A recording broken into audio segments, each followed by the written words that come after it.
तो सबसे पहले जो लीगल राइट है जो महिला को दिया गया है वो है राइट टू एनोनिमिटी। एनोनिमिटी का मीनिंग है कि ये एक ऐसा राइट है जो किसी महिला को अगर उसके वो महिला किसी सेक्सुअल ऑफेंस या सेक्सुअल असॉल्ट की विक्टिम बनती है तो कोर्ट प्रोसीडिंग के दौरान या किसी भी पुलिस वेरिफिकेशन के दौरान उसकी आइडेंटिटी जो है उसको डिस्क्लोज नहीं किया जा सकता। और अगर ऐसा प्रॉपर प्रोविज़न दिए हैं आईपीसी में, अगर ऐसा कोई पर्सन कोर्ट प्रोसीडिंग के दौरान ऐसा करता है कि किसी लेडी के साथ या किसी वुमेन के साथ ऐसा सेक्सुअल असॉल्ट या कोई ऐसा ऑफेंस हुआ है और उसकी आइडेंटिटी को डिस्क्लोज करता है तो उसको बाकायदा इस सेक्शन के अंडर पनिशमेंट होगी। ऐसे में ऐसा देखा गया है कि कई महिलाओं के साथ सेक्सुअल असॉल्ट होता है या ऑफेंस या डोमेस्टिक वायलेंस की वो विक्टिम बनती है, तो उनको ये नहीं पता होता कि वो अपनी हेल्प कैसे करें और इसके अगेंस्ट कैसे एक्शन लें। तो उनको एक लीगल जो फ्री लीगल राइट का एड का जो राइट है वो भी उनको मिला है, जिसमें हमारे नालसा की जो वेबसाइट है जिसमें वो जो लीगल अथॉरिटीज़ की जो गवर्नमेंट की अथॉरिटी है लीगल सर्विसेज अथॉरिटी, जिसमें वो महिला जाकर अपने लिए फ्री लीगल एड को ले सकती है, जिसमें वो कह सकती है कि मुझे एक वकील की ज़रूरत है तो उसको वहाँ पे फ्री लीगल एड दी जाएगी।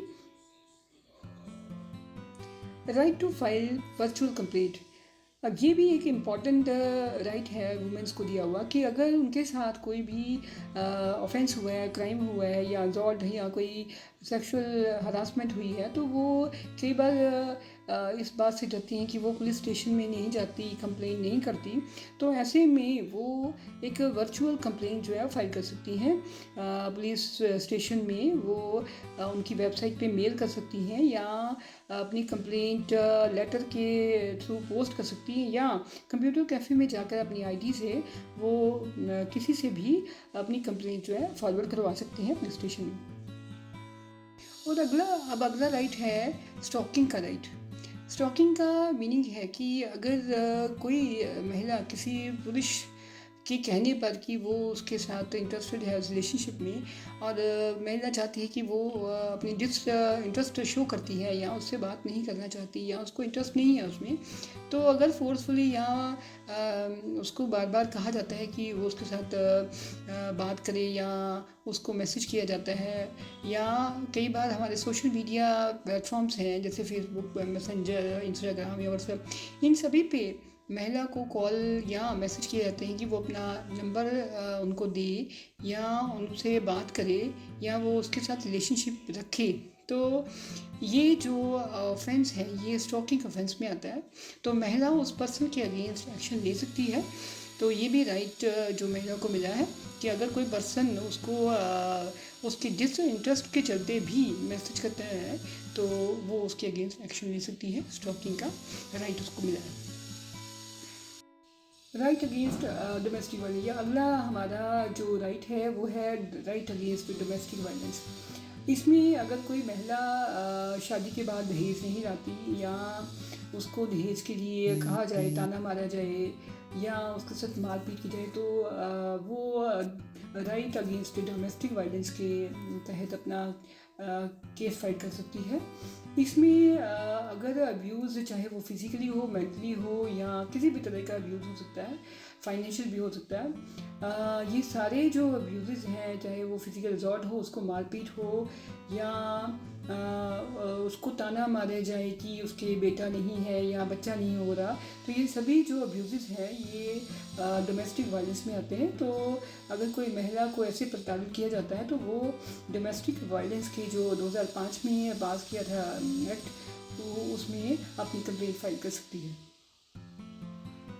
अगला इम्पॉर्टेंट राइट है राइट अगेंस्ट सेक्सुअल हरासमेंट, जिसमें कि वर्क प्लेस पे कोई भी महिला अगर जॉब कर रही है तो उसको प्रमोशन के नाम पे या फेवरिज्म के नाम पे उसको हरासमेंट किया जाता है कि उसको प्रमोट किया जाएगा अगर वो रिलेशनशिप में आती है तो, या फिर उसकी बॉडी के ऊपर या उसके कपड़ों के ऊपर रिमार्क्स देते हैं। ये सभी जो बातें हैं ये हमारे इसी हरासमेंट एक्ट के में कवर होती हैं। जैसे कि इसमें जो विशाखा गाइडलाइंस हैं, जैसे कि हम जानते हैं कि ये एक सेक्सुअल हरासमेंट एक्ट है जो इंडिया में इम्प्लीमेंट किया गया है, जिसमें अगर कोई महिला को उसके वर्क प्लेस पे कोई भी पर्सन कोई पोर्नोग्राफिक कंटेंट भेजता है उसको, या उसको दिखाने की कोशिश करता है, या उसको उसके कपड़ों पे या उसकी बॉडी पे कोई भी सेक्सुअल कलर रिमार्क्स देता है, तो ये सारे जो हैं इस टाइप में सेक्सुअल हरासमेंट में एक्ट में आते हैं। तो वो महिला उस पर्सन के अगेंस्ट इस राइट के इस एक्ट के अगेंस्ट उसको कंप्लेंट कर सकती है उसके अगेंस्ट।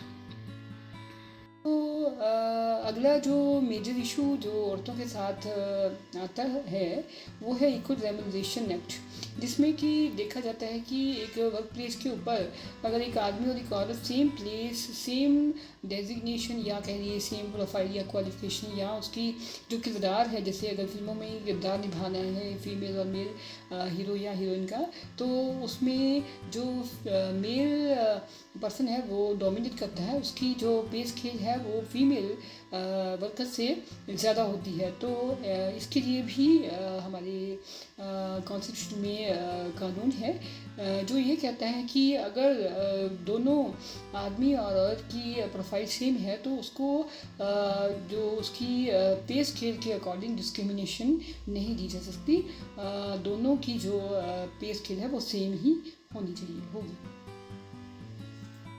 अगला हमारा जो राइट है वो है राइट टू अडॉप्शन।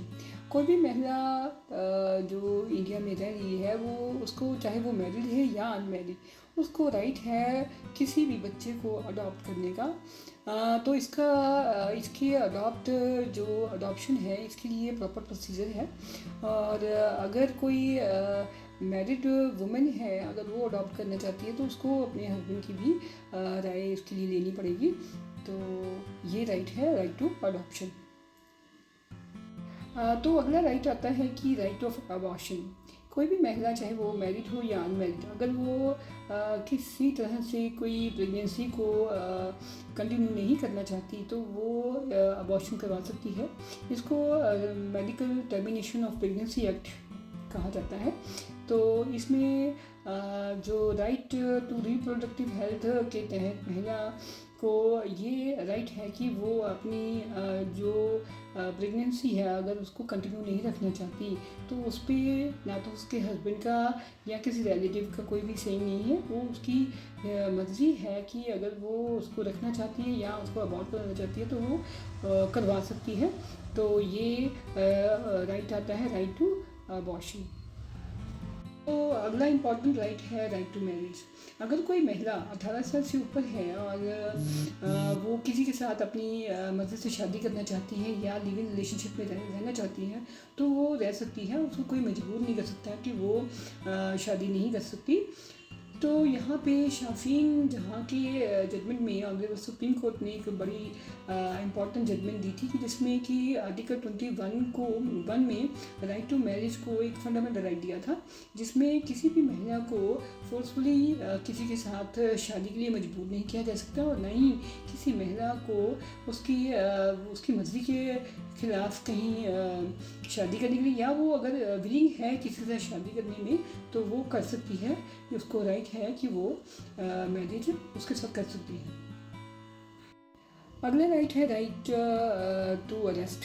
किसी भी महिला को अगर वो किसी क्राइम में कोई भी उसके अगेंस्ट कोई क्राइम फाइल हुआ है और उसको अरेस्ट करना है तो उसको अरेस्ट तो कर सकते हैं, लेकिन अगर सनसेट के बाद और सनराइज से पहले उसको अरेस्ट नहीं किया जा सकता। इसके लिए भी प्रोसीजर फॉलो करना पड़ेगा। और अगर किसी कारणवश रात के समय भी अरेस्ट करना पड़े तो जो पुलिस कांस्टेबल में जो महिला कर्मचारी है, महिला कांस्टेबल, वो उनका होना बहुत ज़रूरी है। वैसे भी महिला को अरेस्ट करने के दौरान एक पुलिस कांस्टेबल का होना अनिवार्य है। अगला राइट आता है राइट अगेंस्ट डॉरी। अगर कोई पर्सन किसी भी महिला के साथ शादी के दौरान या शादी के बाद किसी भी डाउरी की या किसी चीज़ की डिमांड करता है तो वो जो क्राइम है वो राइट अगेंस्ट डाउरी के अंडर आता है।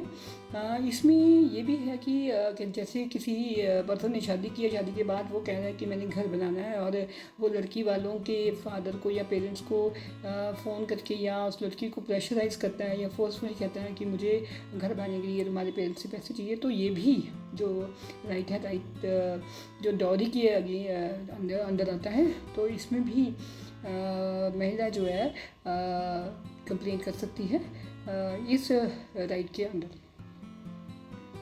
अब हम अपने नेक्स्ट वीडियो में जो लड़कियों हैं या महिलाएं हैं उनका अपने पेरेंट्स की प्रॉपर्टी में या लॉज की प्रॉपर्टी में, एंसेस्ट्रल प्रॉपर्टी में क्या हक है, क्या उनके रूल हैं, क्या नियम हैं या कानून हैं, उसके बारे में चर्चा करेंगे। तो देखते रहिए हमारी videos. Thanks for watching the videos and मिलते हैं अगली वीडियो में।